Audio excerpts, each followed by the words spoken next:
Salut tout le monde et bienvenue, enfin, dans la critique tant attendue de Transformers Rise of the Beast. Je rentre à l'instant de la projection en avant-première au Grand Rex, c'était très cool d'ailleurs au passage, je sais pas si vous avez vu, pour ceux qui me suivent, mes stories sur Instagram ou sur Twitter notamment, j'ai publié quelques petits trucs. Bref, c'était très cool, mais voilà, j'étais là avant tout quand même pour voir le film, pour me faire un avis dessus, parce que, ça fait 2 ans maintenant quand même qu'il a été annoncé, ça fait plus longtemps que ça même que je vous parle de son développement, au moment où il n'avait même pas encore de titre, où il n'avait même pas encore d'acteur d'annoncer, enfin il n'y avait rien, je vous parlais juste de à quoi pourrait ressembler le prochain film Transformers, le fait qu'il allait peut-être avoir des éléments de Beast Wars, etc.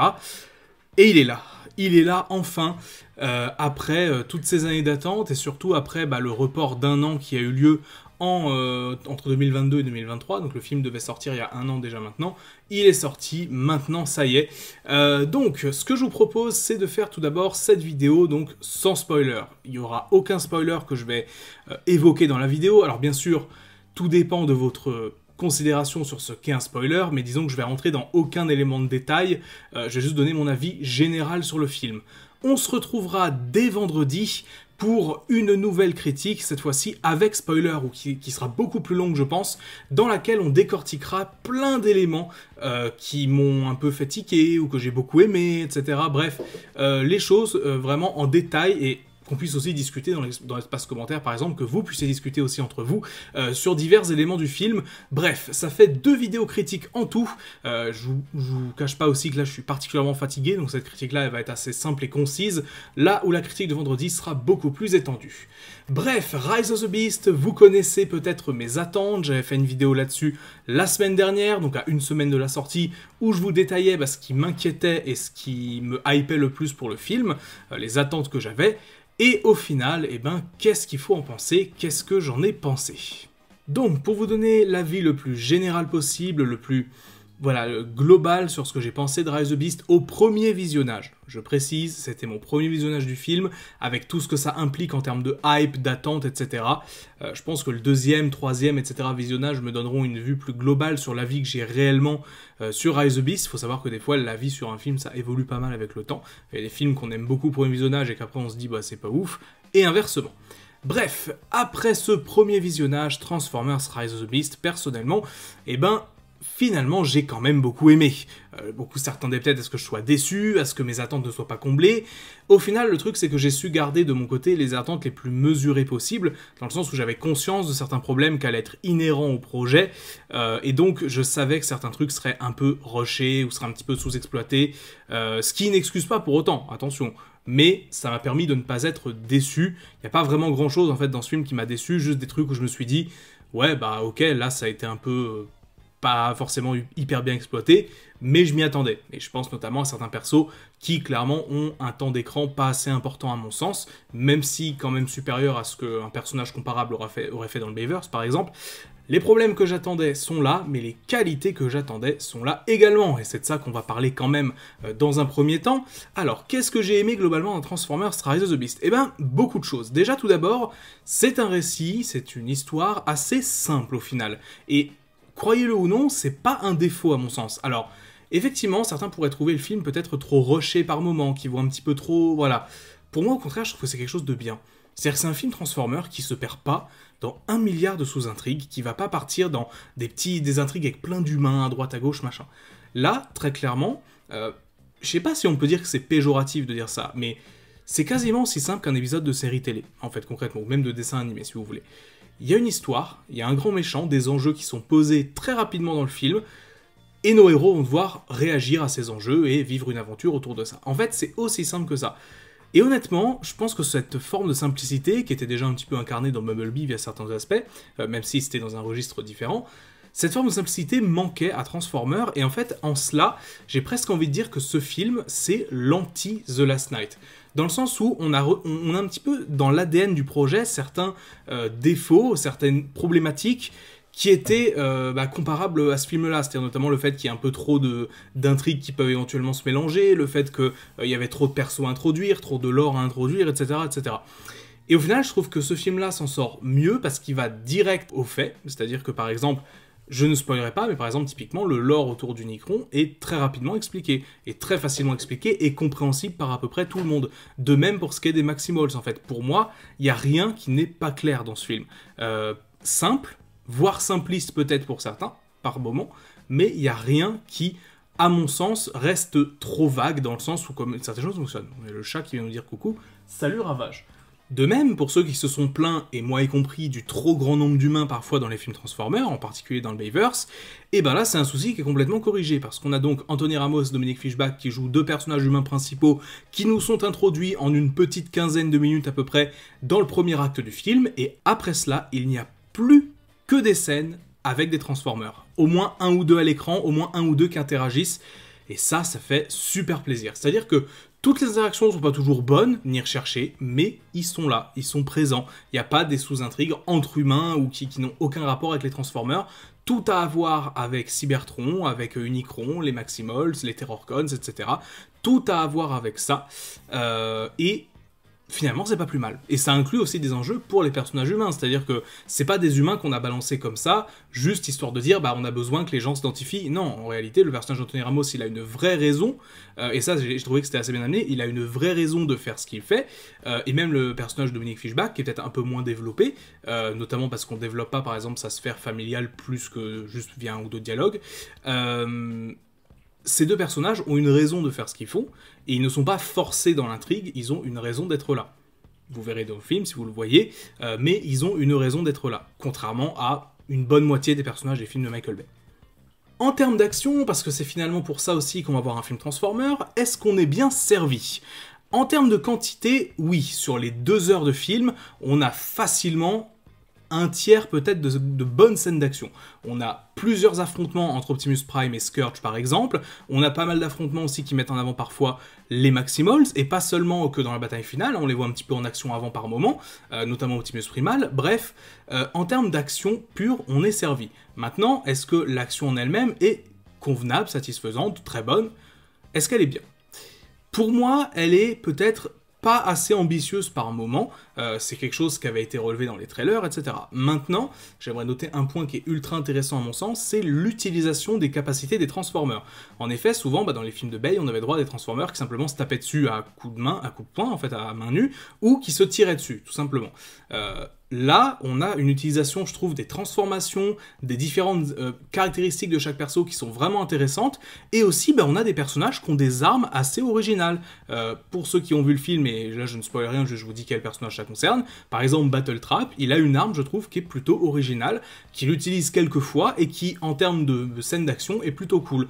On a quand même quelques scènes qui mettent en avant les humains au milieu de ces scènes d'action, notamment pour les mettre un petit peu à leur échelle par rapport à l'échelle des Transformers. Ça, j'ai trouvé ça bien aussi. On a quelques plans séquences dans la bataille finale qui sont très intéressants, même si pas franchement spectaculaires, mais qui sont quand même bien faits. Il n'y a aucun moment où on perd de vue l'action, très clairement. C'était un gros reproche au film Michael Bay, certains au contraire trouvaient ça ultra intéressant, bref. Dans tous les cas, vous n'aurez pas mal à la tête après ce film, c'est ce que vous vous demandez. Une chose aussi intéressante, et ça pour le coup c'est un gros point positif de ce film, c'est qu'on a plus d'enjeux émotionnels dans les batailles, c'est-à-dire que généralement dans les films TF on avait des gros affrontements, certes badass, etc., mais qui portaient finalement peu véritablement d'enjeux psychologiques pour les personnages, ou vraiment d'enjeux émotionnels, si vous voyez ce que je veux dire. Là, pour le coup, c'est quelque chose qui est complètement corrigé. Par exemple, dans la bataille finale, on a pas mal de choses qui impliquent ça, voire même dans les affrontements avant. Maintenant, bien sûr, on n'est pas sur des trucs incroyables à ce niveau-là, parce que le développement des personnages n'est pas ultra poussé. Il est basique, en fait, globalement. Les deux personnages qui ont le plus de développement, c'est évidemment Optimus Prime et Anthony Ramos, donc qui sont en fait les deux protagonistes du film, concrètement, qui ont en fait un parcours un petit peu similaire et qui est un peu mis en parallèle par moments. Ça, je trouvais ça assez intéressant. Encore une fois, je ne vous détaillerai pas ça ici, on en parlera vendredi, mais tout ça pour vous dire que voilà, à ce niveau, il y a des points qui sont vachement intéressants. On voit qu'il y a des idées qui ont été creusées. Peut-être pas assez aux yeux de certains, je pense, notamment quand on se place d'un point de vue de fan, mais moi je trouve que c'est bien d'avoir amené certaines de ces idées dans le film, en fait, tout simplement. De même, au niveau des antagonistes, pour moi, les Terrorcons sont la définition pure des méchants. C'est-à-dire que, là, pour le coup, c'est pas du tout un spoil pour moi de dire ça, mais c'est des purs méchants de A à Z, en particulier Scourge, qui est très impressionnant, beaucoup plus que ce que j'aurais pensé. Alors encore une fois, sans spoil, mais je trouve que certaines mises en scène autour de Scourge sont plutôt réussies, notamment au début du film, le fait qu'on sente que c'est un perso qui est extrêmement menaçant, et qui en fait n'a pas vraiment de considération pour les Autobots, notamment. Il a plus de considération pour les Maximals au début, ce qui est assez intéressant, que ça crée une dynamique un petit peu entre lui et Prime, qui est une dynamique pour Optimus Prime qu'on n'avait jamais connue avant. Optimus Prime, de base, c'est le personnage qui est ultra puissant, reconnu, craint par les ennemis, et là on a un ennemi qui arrive et dit mais je m'en fous de toi concrètement. Donc pour ce qui est des méchants, je développerai ça évidemment dans la vidéo avec spoil, encore une fois, là il y a plein de choses que j'ai envie de dire, mais je ne le ferai pas, pour ne pas vous gâcher le visionnage pour ceux qui n'ont pas vu le film, parce que voilà, la critique l'a publié le jour de la sortie, je sais que beaucoup d'entre vous ne verront pas le film avant par exemple ce week-end ou la semaine prochaine, donc voilà, et je précise évidemment, la vidéo critique de vendredi, ne la regardez pas si vous n'avez pas encore vu le film, ou si vous avez peur d'être spoilé, évidemment sinon ça sert à rien. En termes de musique, personnellement, j'ai été surpris par deux choses. Alors, premièrement, la musique d'un point de vue orchestral, donc la BO originale du film, donc l'OST, est beaucoup plus présente que dans Bumblebee. C'était une des réserves qu'on pouvait mettre sur Bumblebee à l'époque, c'est que l'OST n'était pas forcément assez mémorable. Là, ça l'est un petit peu plus. Notamment via... Alors, certains vont évidemment parler de certaines musiques qui peut-être reviennent des anciens films, etc. Mais moi, je parle vraiment de composition originale, par exemple le thème des Maximals, qui pour moi est très bien. C'est un petit leitmotiv qui revient de temps en temps dans le film et qui pour moi est bien utilisé. Mais aussi un point que je ne pensais pas apprécier autant dans ce long métrage-là, c'est l'utilisation des sons de rap ou de hip-hop notamment. Donc ils sont utilisés notamment dans les parties à New York, évidemment pour le côté urbain, mais même vers la fin, on a par moments des petites musiques comme ça qui arrivent, et qui fonctionnent étonnamment bien. Très honnêtement, j'aurais pas pensé que ça fonctionnerait autant. Alors, les gros fans de scènes en pur instru vont être un peu déçus, je pense, par moment, mais personnellement, je trouve que ça passait bien, que ça s'inscrivait dans la logique de la scène, et ça ne cassait pas tout, en quelque sorte. C'était plus une façon d'accompagner l'action, de lui donner un aspect un petit peu plus spectaculaire, un petit peu plus épique. C'était pas juste pour de dire, ouais, tiens, on va mettre ce morceau-là parce que, je sais pas, c'est un morceau que les gens aiment bien et tout. Non, pas du tout, pour le coup. Donc ça, c'était un point assez positif et que je ne pensais pas aimer autant, honnêtement. Parce que, comme je vous l'ai dit, je suis pas un grand fan de ce genre de musique à la base, et pourtant, dans le contexte de ce film-là, je trouve que ça passait plutôt bien. Enfin, quelques petits points en vrac, notamment sur la VF, parce que j'ai vu le film en VF pour la première fois. J'aurais préféré que ce soit en VOST, mais malheureusement, la séance au Grand Rex était en VF. Alors, on a eu notamment Mr. V qui est venu sur scène un petit peu expliquer pour Mirage, etc., le fait qu'il fasse le doublage du film, et évidemment aussi Dorothée qui fait la voix des Razors, Ophélie Winter qui fait la voix d'Arcy, bref, des stars talents qui faisaient pas forcément envie à la base.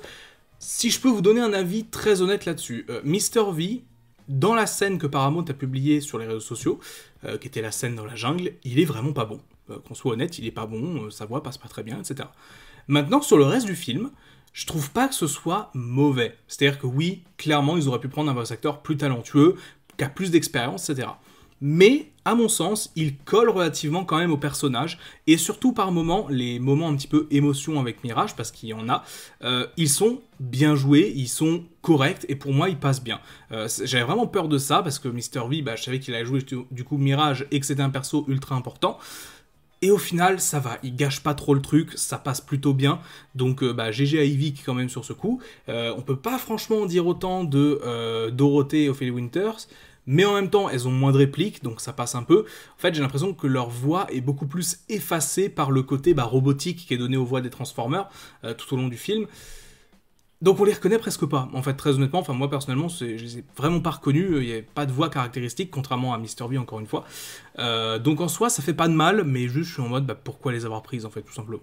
Le reste des voice actors sont pour moi en français vraiment convaincant, notamment Optimus Primal, je trouve sa voix est vraiment très bonne, de même pour Scourge pour le coup qui passe très bien, Nightbird aussi était plutôt sympa. J'ai une grosse réserve, malheureusement, c'est sur la voix d'Optimus Prime. Alors je sais que le doubleur français de base, donc Jacques Franks, il me semble s'appelait, nous a quittés il y a 1 an ou 2 maintenant, donc évidemment qu'il ne pouvait pas, il pouvait pas le reprendre, il fallait bien changer, proposer quelqu'un d'autre. Et je pense que le doubleur actuel, dont j'ai complètement oublié le nom, donne peut-être un côté trop grosse voix au personnage d'Optimus Prime. En tout cas, c'est ce que j'ai trouvé. Il fait pas une mauvaise performance à mon sens, mais disons que quand on connaît la voix de Peter Cullen en VO et la voix de Jacques Franz à la base, ça peut faire un peu chelou. Et je pense que par moments, ça aurait pu être mieux, très honnêtement. Mais La voix en elle-même, je la trouve pas mauvaise. C'est plus la façon dont certains dialogues sont délivrés, qui sont un peu trop grosse voix, un peu trop insistants, etc. Voilà, malheureusement, c'est pas le meilleur point du film, mais ça ne gâche pas non plus l'expérience. Un point par contre, et ça pour le coup, ça passe pas trop à mes yeux, c'est la façon dont ils ont traduit certains termes, notamment la clé transwarp, qui est l'un des artefacts du film. J'ai oublié déjà le terme avec lequel ils ont traduit, mais c'était un truc complètement tarabiscoté, alors que pour moi le terme clé transwarp est assez parlant, où ils auraient simplement pu appeler ça une genre clé spatiale, tu vois, un truc simple, facile. Non, ils sont allés chercher un terme un peu à la con. Et de même, on a l'utilisation en VO visiblement du terme donc till all or one, donc une expression classique de la licence Transformer. Et là, ils ont essayé de la traduire. Et évidemment, quand on traduit cette phrase en français, ça donne quelque chose du genre quand tous ne seront qu'un, quand nous ne serons qu'un, etc. Et je trouve que ça enlève le côté symbolique et joli de la réplique de base, qui là fait un peu lourdingue en fait, si vous voyez ce que je veux dire. Donc ça, c'est mes petits griefs, on va dire, sur la VF, qui ne concernent pas du coup le film en lui-même, mais plus l'adaptation française pour le coup. Donc n'hésitez pas à me dire en commentaire ce que vous en avez pensé pour ceux qui l'ont vu en VF. Moi de toute façon ça va repartir sur une séance VOST dès que j'en trouve une, voire VO tout court, faudra voir. Voilà pour mon avis global sur Transformers Rise of the Beast. J'ai essayé de rester le plus loin des spoilers possible, donc désolé si la critique semble un petit peu terne entre guillemets, croyez-moi que j'ai envie d'en dire beaucoup plus là tout de suite. Mais voilà, je pense que déjà, après un deuxième visionnage, j'enregistrerai du coup la partie avec spoil, histoire d'être un petit peu plus général sur le film. Pour moi, conclusion, c'est un beau film Transformer. C'est difficile de le placer sur une échelle en fait par rapport aux autres, parce qu'il est tellement différent des films de Bay, et même différent de Bumblebee en soi, parce que les enjeux ne sont pas les mêmes. C'est difficile de vraiment le classer. J'essaierai d'établir un classement après mon deuxième visionnage. Par contre, à mon sens, je pense que les personnes qui aimaient les films de Michael Bay, soit vont détester, parce que le style sera trop différent, etc., soit vont quand même bien aimer, voire adorer, parce qu'on a beaucoup d'action, on a beaucoup de robots à l'écran.